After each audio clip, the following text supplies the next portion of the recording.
আসসালামু আলাইকুম। প্রিয় প্রবাসী ভাইয়েরা, সবাই কেমন আছেন? আশা করি সবাই ভালো আছেন। আমিও আপনাদের দোয়ায় আলহামদুলিল্লাহ ভালো আছি। আমাদের বাংলাদেশ নতুন করে আজ আবার স্বাধীন হলো। আমরা সবাই অনেক আনন্দিত। আলহামদুলিল্লাহ সবাই অনেক খুশি আছি। আমাদের বাংলাদেশে কিছুদিন পরে নতুন সূর্য উঠবে। নতুন একটা সরকার বাংলাদেশে শপথ গ্রহণ করবে। ওই সরকারের কাছে আমাদের প্রবাসীদের পক্ষ থেকে একটাই দাবি থাকবে। না, সরি, একটা দাবি না, আমাদের প্রবাসীদের পক্ষ থেকে দুইটা দাবি থাকবে।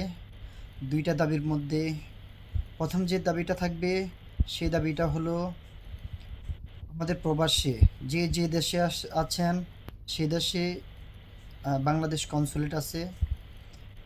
প্রথমত আমাদেরকে বাংলাদেশ যে কনসুলেট আছে সেই কনসুলেটে আমাদের প্রবাসীদের জন্য সেবা সুন্দর করতে হবে, সেবা নিশ্চিত করতে হবে। আমরা যেন বাংলাদেশ কনসুলেটে গিয়ে কোনো রকম হয়রানি না হই, সেদিকে লক্ষ্য রাখতে হবে। এটা থাকবে আমাদের একটা দাবি।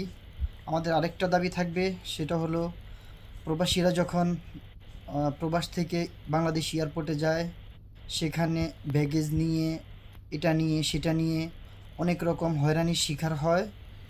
তো আমরা আশা করব, আমাদের দাবি থাকবে সরকারের কাছে যে আমরা প্রবাসীরা প্রবাস থেকে বাংলাদেশ এয়ারপোর্টে যাওয়ার পর যেন কোনো রকমের হয়রানি ছাড়া আমরা এয়ারপোর্টটা ক্লিয়ার করতে পারি।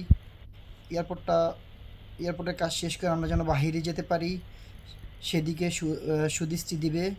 সেটা আমাদের ২ নম্বর দাবি থাকবে। আশা করি আমার দাবির সাথে আপনারা একমত। ইনশাআল্লাহ। ভালো থাকবেন সবাই। আসসালামু আলাইকুম।